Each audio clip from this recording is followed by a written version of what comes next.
Welcome, my friends, to week 2 of the IBL. I am Phantombass, your coach of the New York Cosmogs, but I'm sure you already knew that. We are going up against Brendan, aka Dark Devil 26, the commissioner of this league, aka Lord Dark Orangaroo 26 himself. Yes, Bornin is known for this league. He's done a very, very good job running it in the last few seasons. Obviously, this is season 5, and I'm very excited to continue on. We are currently 1-0. We're both 1-0, actually, if I recall correctly. Yes, he and I both are 1-0. So it's going to be a nice little face-off to see who comes out of this undefeated still. If you look at the team matchup, you can see right away that he's brought somewhat a team I expected. He didn't bring the Rotom Fan, nor did he bring the Milotic, which is actually surprising, because the fact that he didn't bring Milotic means that I kind of have a field day with Hydreigon, as well as a nice crazy fun time with Necrozma as well. So I'm quite excited for this battle. Have been for a while. Kind of nervous because I had no idea what he's going to bring. That's the thing, is for the most part I kind of anticipated what he's going to bring, and looking at this, like, I'm actually going to be completely unprofessional here for a second. Alright, so but yeah, if you look at this team matchup, like, we'll get back to that in a second. Like, yeah, before we get into this, make sure you check out Brendan. Link is in the description below. All the coaches are links in the description below in case you haven't read it. But yeah, now to hop into the match. If you didn't already, please go check out the team prep for a more in-depth analysis of the team, how I built it, and what the function of each mon is on this particular squad. Like I said, looking at the matchup, he decided to leave Milotic and Rotom Fan on the bench, which I'm kind of happy about, because yeah, Milotic was a problem, Rotom Fan was a problem, especially in Mox. So taking a look at his team matchup, I kind of expected Scizor to be a bulky set to take on Kartana, since he didn't bring the Rotom. I also expect Roserade to be, like I said, a Life Orb set with either HP Fire or HP Ground. More I expect HP Ground, because that's still one-shots Kartana. Monchan is the Assault Vest set that I thought, or is kind of more likely to be the Assault Vest set that I thought, it's just geared towards taking on Hydreigon. DNC is probably one of his win cons. Zoroark's probably Scarfed, and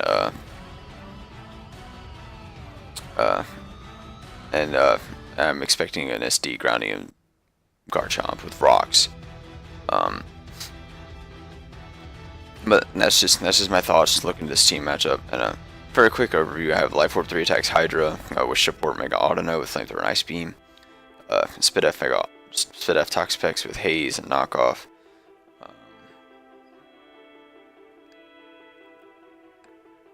I have an AV Donphan with Ezreal to be a rival switch to DNC. Scarf Card is a nice win con once the Scizor's out of the way, and a nice Necrozma set that'll prove really nice in this match. If you haven't checked out Team Prep, please do, because if you don't, I'm going to save that spicy Necrozma set for later.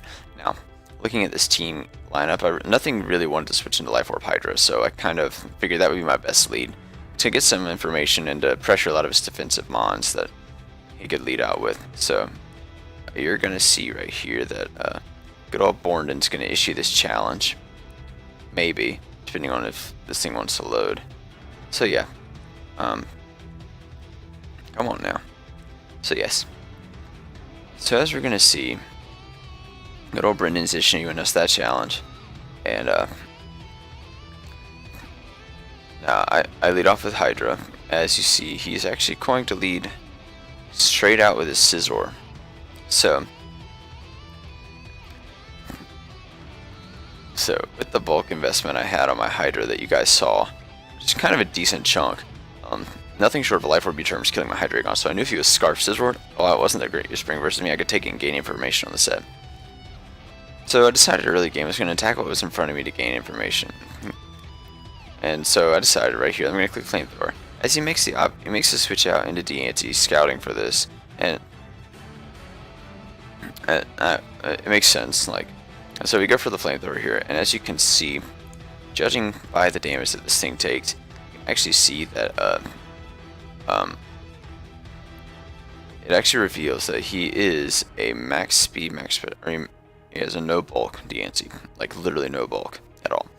So this is a max speed, max special attacks at mental speed Carton, which makes perfect sense. So I sat here for a minute, and I revealed that I was a life orb. Obviously, I revealed my life orb because I am.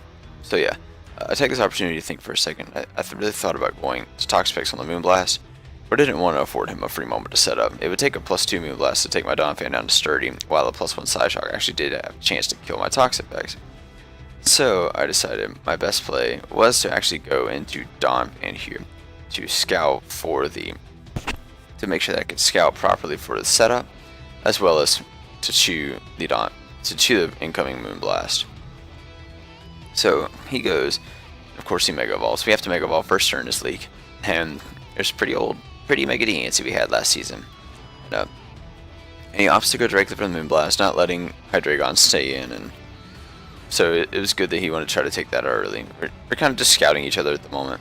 He does a solid chunk, and that damage does reveal that he is timid, so he did get a relatively high roll here. So here I decided to make 1 of 2 plays. So let me backtrack here for just a second. So I'm gonna backtrack here for just a second.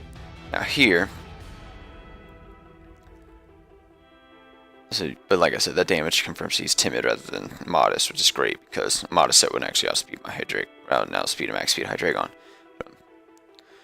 But here I decided he would make. I confirmed that he would probably make 1 of 2 plays. He would either click Protect, scout my move, or he would go directly to Scizor if he felt aggressive enough. Rose Raid, and getting rid of an item on either one of them was key to preventing damage output from Life Orb Rose Raid, as well as potentially Bandit Scizor or Life Orb Scizor or whatever have you. And also get rid of passive recovery on either one of them if they're running Black Sludge or Leftovers.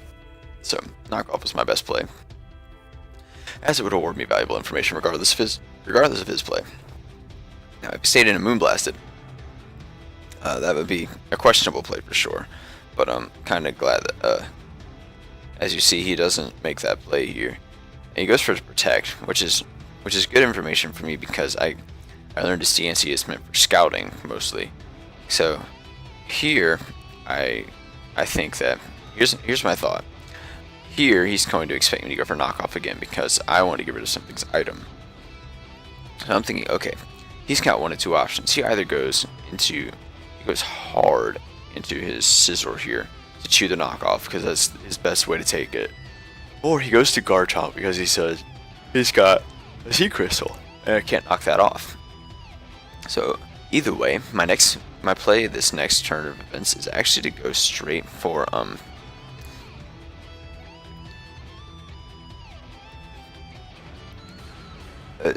but the other option is that he might stay in thinking I'm going to knock off again. So my play actually this time is straight up 100% Quick Earthquake. His entire team is grounded. There's no reason for me to. He didn't bring a ground resist at all in this entire matchup, so there's really no reason for me to not click Earthquake here. And he does switch out, and he actually goes straight into his Garchomp. Crazy enough. So we click Earthquake here, and you're going to see this does a heck of a lot of damage. Like we did around 50% to this thing, which is crazy. So this damage reveals he has little to no bulk invested. At most, he's probably got 28 because his 228 speed would be enough to creep Hydreigon. So I can almost pretty much guarantee that based off of how he switched in, and he's also not a Yachi Berry set because he wasn't fearing me knocking him off. So this also means that he is in guaranteed range of my Ice Shard because Ice Shard to this particular spread of Garchomp, if I remember correctly, that was 156 Adamant. I'm just gonna check it really fast just to give you guys an idea.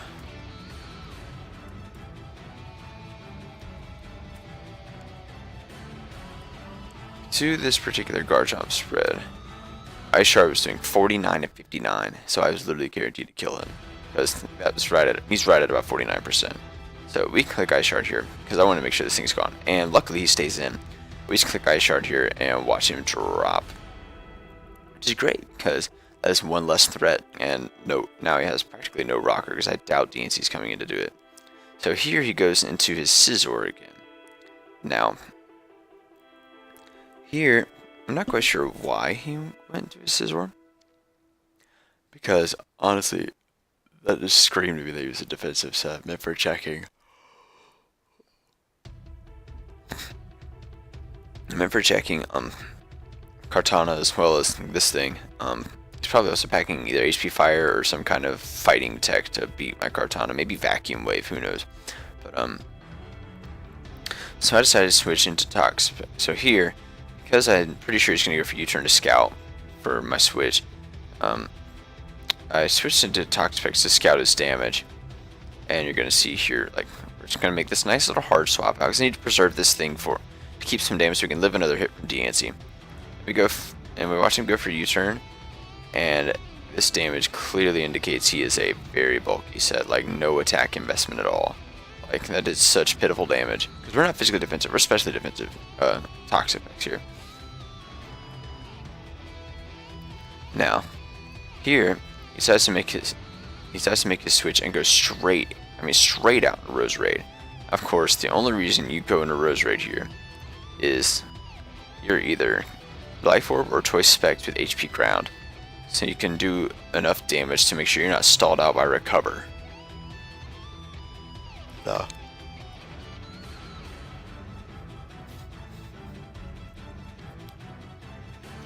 Now, the thing is, a Timid, HP Ground from Technician, Life Orb, Rose Raid only does 47 to 57% to my Toxapex set, unless if he's modest, he would clearly do a KO and more, but that would mean he could be potentially outsped by Necrozma, which is, I don't think it's some kind of aggressive set that René would really bring, because Necrozma is a huge threat to his team, especially this team that he brought, because he's bringing my Lodic to stop setup. Now, I make the aggressive read on his obvious HP Ground, because I know he's going to click HP Ground. There's no reason he doesn't click HP Ground. It nukes this thing, even if I am Spadef. So I want to make sure I get rid of this thing's power. I am going to click. So I decide that I'm going to click Knock Off here to get rid of his Life Orb. You're going to see this HP Ground does a crap ton of damage to my Spadef Toxapex, but it's still not looking like a 2-hit KO. Funny enough, we click Knock here. We do a decent chunk and get rid of his Life Orb, which is great, because it puts it closer in range of my Kartana. Now here I'm expecting him to go. I thought about going into this knockoff damage reveals he has some HP investment. Probably just dump it after creeping Necrozma. I contemplated going to my Kartana here, expecting to go for Giga Drain or Sludge Bomb. With this Life Orb gone, I figured Hydreigon would make a better middle ground play, is automatically pressure this thing out, and force him to avoid going into Scizor and go directly into either DNC or Hitmonchan to the incoming Flamethrower. Essentially, the point of this play would be to prevent Scizor from coming in and getting him free initiative. So, on this, I decided to go straight out into my Hydreigon to see what kind of attack he would go for, and to force him out. So, you're going to see right here, he goes for Sludge Bomb, which could have been a questionable play, but at the end of the day, it's alright. He gets the Poison, which, you know, at this point I kind of expect, because Hacks is like the favorite thing that happens to me. But also because it's got the same chances as Scald does to burn, but you'll see later in this match why I'm starting to not believe that. But it's okay. So, at this point, Hydreigon was rather expendable. Since my Lodic and Runfan didn't come, I was willing to trade Hydreigon for damage on something. Now here, he can go to either DNC or Hitmonchan, and I fully expect, while I expect Hitmonchan, I didn't want to give DNC a free switch, so I decided that in this particular instance, I am going to go for Flash Cannon, just to prevent DNC from coming in for free. So, he switches out his Rose Raid and goes into his Fisticuffs the Hitmonchan. I'll go for Flash Cannon here to get the most damage on anything that wants to come in, not just DNC. And we do a solid chunk, but this does reveal that he is, in fact, Assault Vest. And of course, there's no way he took that little without it being Assault Vest. But since he has no way to get Rocks up without risking losing his only remaining potential Rocker or his only remaining potential win condition, I know I can preserve Hydreigon here as Death Fodder later to prevent Scizor from getting momentum. Now, for a minute here, I thought about going to Toxapex to chew the oh so obvious Mach Punch. But That invites him Rose Raid, and I don't want to allow the thing to get recovery. Because I fully expect the Life Orb set to have Synthesis, so I don't want him getting any recovery up. And potentially just 1v1, or outliving my team and not being in range of Kartana if I can help it. So I decided to make the play of going to Necrozma, as I covered him staying in for going for Mach Punch, as well as him predicting my Toxapex to come in and catch the Mach Punch, to chew the Mach Punch, so I can pivot out of it and get more Regenerator back. Which would be a fine play since it took quite the hit from Rose Raid earlier.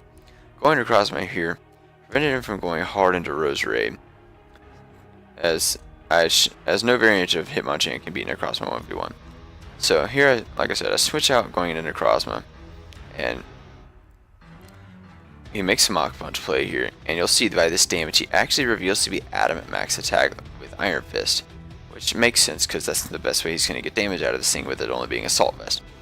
Now here I know he's going to either go to the Zoroark or Scizor on my Necrozma. Since I'm a weakness policy variant, Scizor is not in range of +2 Photon Geyser yet. I need to be sure that I could get damage on Scizor, should she choose to switch it in instead of Zoroark. Zoroark would be an aggressive play. It would definitely be a fine play since it would award him momentum again, and I should just have to stay in an attack here. However, my play, as odd as it seems, is to go Audino, because if he goes Zoroark, I instantly pressured out with anything less than a Life Orb. Anything less than a Life Orb, Zoroark couldn't 2-hit KO Audino with Sludge Bomb, and I would also pressure it out with a potential Dazzling Gleam. If he goes Scizor, even Adamant Bandit set could not kill with Iron Head, and a +2 Adamant set could not OHKO with Bullet Punch, as I can one-hit kill, or I can OHKO with Flamethrower, and if he's Akka, he'll be in range of +2 Photon Geyser. So he goes hard. Withdraws first and goes out hard into Scizor here, as I do actually end up doubling out into my Audino.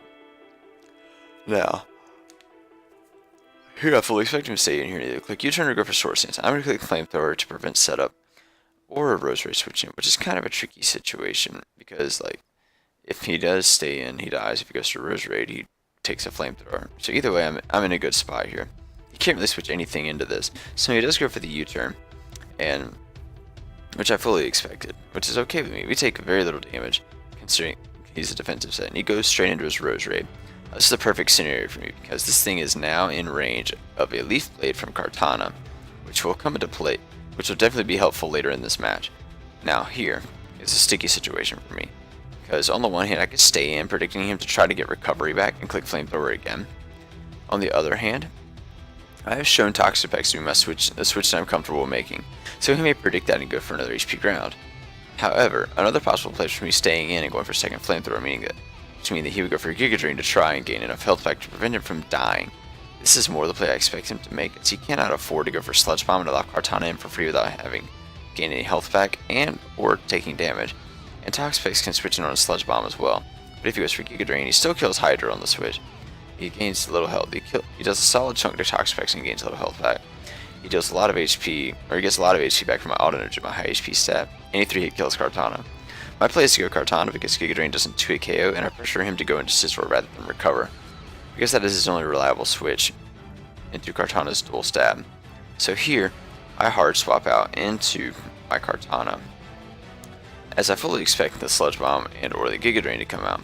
And that is what he does. He actually goes for the Giga Drain, which was a good play, for sure. But this definitely does confirm my suspicions that he was a timid set, because Modest would actually have done more. He is still in range of a Leaf Blade, thankfully, so I don't have to predict around that. Now here, I fully expect him to go either Zoroark or Scizor. And so, right here, my play 100% of the time is to actually go for Knockoff. And here's my reasoning. Knockoff kills Rose Raid from this range.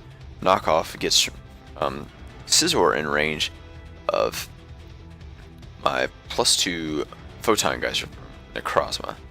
Knockoff also gets rid of the Scarf on Zoroark, meaning that I can actually potentially beat it with Hydreigon.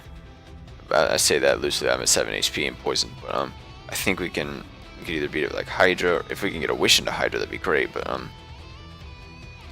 the other thing is that we could potentially beat it with Donphan. But really, knocking off that thing's item would just make it so that I have less of it. Even if I get knocked off with my Kartana, I have a chance to win. So and even still, we do a good chunk to DNC with knockoff as well. So really, knockoff is my all-around best middle ground play I can make. Here he does decide to make the switch and go back into his scissor, which is great news for me because you'll see here I go for a knockoff, and I do a clean 35-40% of this thing. I mean, it is guaranteed to be in range of stinking +2 photon geyser. Also, the greater thing about this is that scissor has revealed leftovers, meaning he's able, obviously taken, but how he took that knockoff, he's a bulky set. But this also means that he's no longer a checked auto. Funny enough, he's not a checked auto, not even the slightest, which is great news for me because that means I have one more thing I can pressure this thing with, so that he can't quite just sit there and try to spam bullet punch or iron head or whatever. And since he is no longer any item, because he could have been Aquaberry, but I knocked that off. I knocked off his item, guaranteed. He's stuck being forced to either stay in on a fire move and die, or switch out, keep constantly switching, and allowing me to get some better stuff. And had he gone to Zoroark there, I would actually, even if he was a Life Orb set, I would actually knock off his one way to be able to 2-hit kill Autono, and we could pretty much 1v1 it unless he was a nasty plot set. But yeah, so I contemplated here for a good while, but I knew that he was gonna go probably need a free U-turn to get more damage on Kartana, as well as get a more favorable matchup, depending on what I switched into, because my switch was quite obvious. The other option is that he could go for a vacuum wave and try and kill this thing, or go for HP fire. However, I fully expect him to go for U-turn here, because that's the only play he's been making this thing the entire time. And however, this is the exact reason I preserved my Hydreigon earlier, because he's the most expendable member, with being both poisoned and at 7 HP. So here I decide to make a tactical sack of my Hydreigon to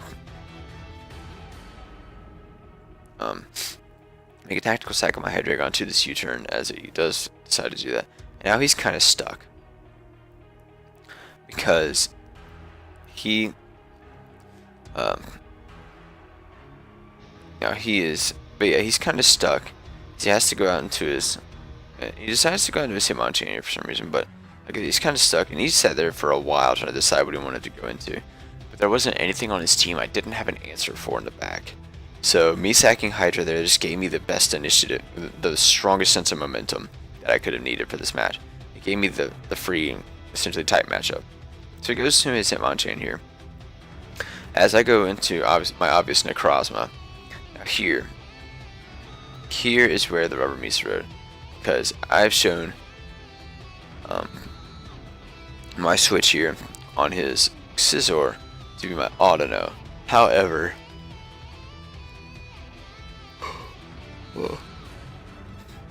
because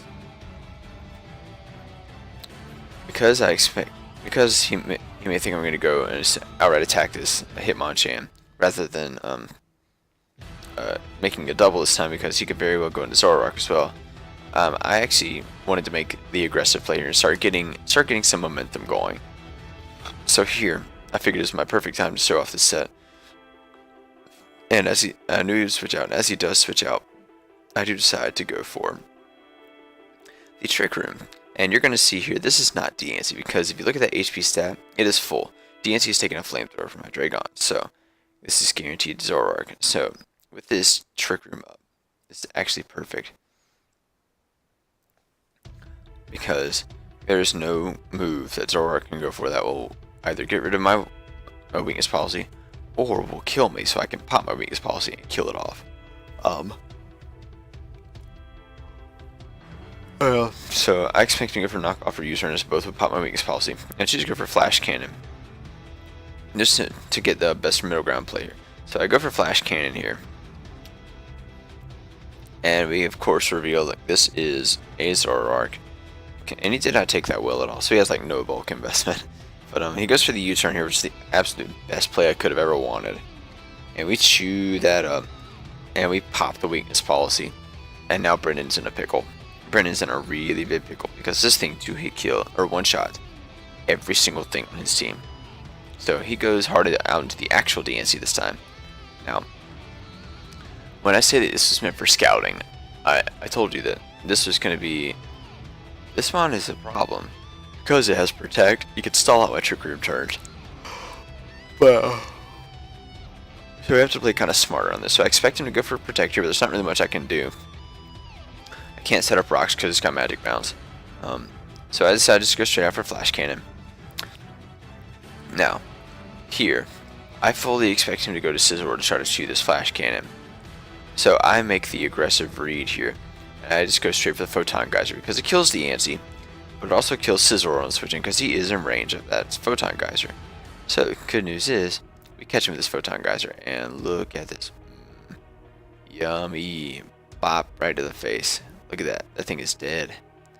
So, Scizor drops to this Photon Geyser, which is great, because that is more, one less threat out of the way, one less thing stopping Kartana. So now, here I expect him to go for Protect again. So, normally, people would go crazy and just try and attack here to get the Trick Room up so they can set Trick Room back up the next turn. However, I wanted to make sure he wasted his Protect, and I also wanted to make sure that I got the most aggressive play out of this possible and guaranteed me to get some more Trick Room up. I go for Trick Room this turn, as he goes for Protect, to make sure I cancel out the Trick Room turns. And so I can save some PP on Flash Cannon. I click Trick Room here and get the dimensions back to normal. And then I can turn around and I click Trick Room again as he goes for Moonblast, because I knew I could live anything from this range. My guys are very healthy. And you'll see we chew that quite, I say chew that really loosely, but we took that relatively well. Now we get the Trick Room back up. So now we're going to click Flash Cannon here as he protects. But then he's got to make a decision. He's got to essentially sack something else. So here, I actually kind of expect him to go into his Zoroark here, because of my potential go for Photon Geyser and kill his Hitmonchan. But he does go into Hitmonchan, and so I decided to go for Flash Cannon because I didn't want to let Zoroark get in for free. So I click Flash Cannon and this thing chews it up. Now, let's take a look real quick. My HP is at 24. And Adamant, he's not banded because we've already scattered the damage. And Adamant, Max Attack, Iron Fist, Mach Punch from Hitmonchan. The max roll it can get is 23, which is perfect. That means we live one, and we kill this thing off Photon Geyser. And he's got to go into DNC, solid another turn Trick Room, and then either sack DNC or Zoroark, or Roserade to Necrozma before I let it go down. I'm sitting here, and I'd be sitting there at the most, or the minimum 1 HP. So, with that, we're going to stay in and click Photon Geyser, and we know he gets a crit. And that is the only way he was going to kill me, actually, is if he got the crit. So Necrozma goes down, so we had to play a bit of a dirty game here. Go into my Donphan here, because the rolls were pretty well in my favor to kill with Ice Shard from this range. But, as you can see, Ice Shard only it doesn't even kill. And I'm pretty sure, let me check the calc, because I want to look. Hitmonchan Assault Vest. Ice Shard did 18 to 21 to a near max HP set. If he had no HP, the 22 to 24 we essentially killed him. But I didn't know his spread, so I kind of anticipated him being a max HP, max speed F, or max attack, max speed F set. But the other option could be that he was a max attack with enough speed to creep something wanting, and then the rest goes into HP. But I would expect him to creep like Adamant Donphan, meaning that he would have to go to like, I don't even know. He'd have to be pretty fast though. But not even that. He actually, I don't know if he'd have to invest at all. But you know, it's whatever. So of course he gets the Drain Punch off here, which is kind of sad because I could have killed him there and I get the low roll. But that's okay. So the dimensions return to normal, and here I decided to switch out. Now, reasons for this. I wanted to preserve Donphan because I still wanted to be able to get some chip on something else later with Ice Shard. also to serve as another tactical sack, so that if I had to go do it versus his DAT and he tried to set up, for some odd reason he couldn't do it. So here I decide that I'm gonna make a hard switch out, and I'm gonna go. Now I decided to go into Toxapex here because it's my best way to handle this thing, because Drain Punch isn't doing jack diddly to me. As you'll see here, you click Drain Punch and it does a grand whopping total of like 27% or 27 HP.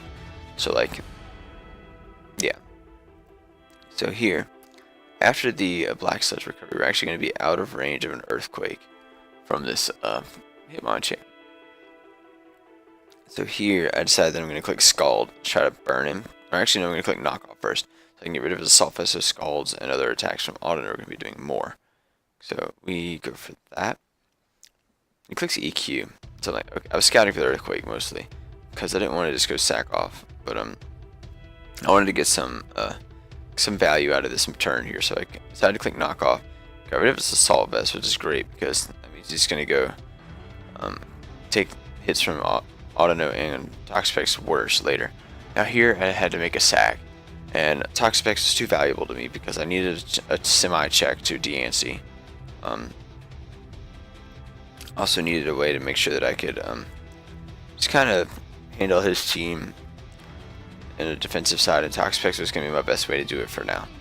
So I decided I'm going to hard switch out and go into my Donphan here to sack it off to make sure he gets the least amount of HP possible from this Drain Punch.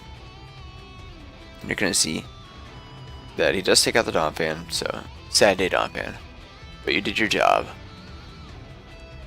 You're forced out DAS here. Okay, here I go into my Audino because I want to kind of scout some damage some more, see what he can do. So it goes for Drain Punch there. Kind of yeah, he starts getting health back, which is really annoying actually. But we click Flamethrower here, once again trying to get, I hate to say we're trying to get a burn, but we were scouting damage mostly. Now that damage, I want to check it because I'm pretty sure that revealed something to me mid-game. Let me see. Okay, I was 244, I think it was 76 special attack, modest.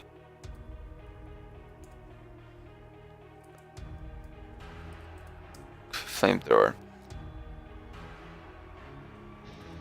He was no item. Flamethrower did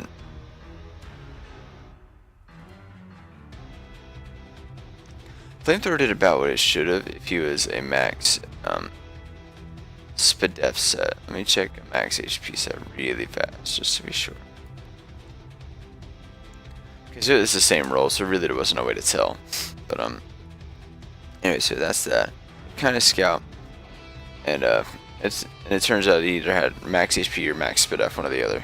So here I decided to go for Wish and Protect to make sure that I could heal up on this thing. I had to kind of force him to think I was going to kind of force him to think that I'm going to go try to Wish pass into my Toxapex. So here I decided that I'm going to click Protect here to make sure that I can get my health back. Then I think what I do next, let me actually just look at my. Okay, so then I decided to go to Audino to prevent him from healing as much as he would have if I stayed in. Unless I'm expecting him to predict me to go switch back in Audino to regen. So, but yeah, like there's the Drain Punch, and he does negligible damage, which is great because I need this thing as healthy as possible. Now. Here, I expect him to think that I'm not going to stay in, and instead go into Audino, and he's going to click Drain Punch again so I can recover, as he does do just that. So we're catching him on the reads here finally, which is great, but like this thing is becoming such a stall fest, and like, I'm not enjoying it. Yeah, so we click Recover here to make sure that we get to a nice, good amount of health. And yeah, Toxapex proving to be quite the nuisance for his team. So I decided I'm going to click Scald here, try and burn him. And you'll see now what I mean, like the water is cold today, friends. But yeah, as you'll see, he does a crazy solid chunk to me. And we're gonna click Scald here. And he takes a decent chunk of that. As we do crit him, which, while it's unfortunate, it's kind of justice for the crit on Crossman earlier. Now, here, I'm expecting to kill off a Toxic Specs here. So I'm just going to click Recover on the offside. That he doesn't, but I really was just trying to sack off Toxic Specs here because he is in range of a Leaf Blade at this point. So Extreme Punch. Okay. Here I could have, like, scalded him down a little bit. I don't know. But, like, it was really... It got to kind of... I clicked Recover here instead. I could have scalded him down, make sure he stayed low, so he would be forced to kill me. But instead I go for these shenanigans, which is alright. So here I decided I'm going to click Scald again as he goes for EQ, which makes sense because he's trying to get rid of this thing. So here I click, like I said, I click Scald here to get some more damage. And looking at this, he is now definitely in range of Kartana. Now here I finally expect him to go for an EQ just to kill me off because he can't keep spamming Drain Punch, let me recover up and stuff. I'd actually click Scald there anyway to keep him even lower because Drain Punch wasn't killing me and Scald was doing more than Drain Punch was healing. So here he decides to crit me, which totally doesn't matter, but kills off my Toxic Specs. And here I just go into my Kartana, and this is finally the chance I've been waiting for. I come in and I can just I can chew a Mach Punch from this range, I can kill with Leaf Blade. And here I just proceed to clean up with Kartana, because that's exactly what this thing was meant to do. It was meant to straight up clean up the game. So our Beast Boost is an attack, because we're Scarfed, so he's going to go out into Zoroark here. Because he wanted to see if I was Adamant or Jolly Scarf, included I was Jolly Scarf. To make sure I outsped this thing, because this thing was a threat otherwise. So here I kind of, yeah, like I said, just continue on going for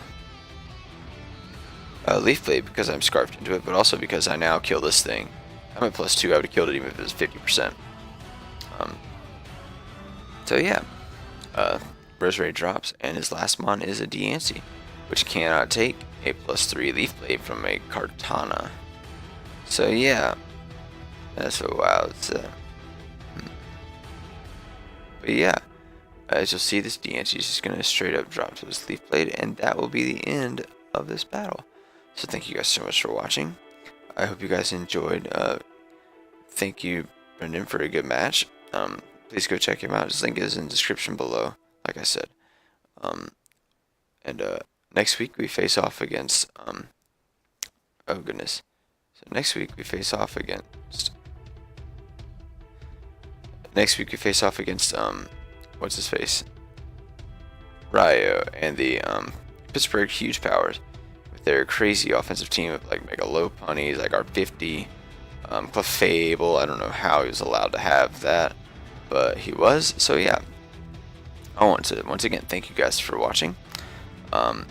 We are now your Cosmogs are 2-0, looking to go further, and I look forward to seeing you guys next week. Thank you guys so much. And I'll catch you guys next time. Goodbye.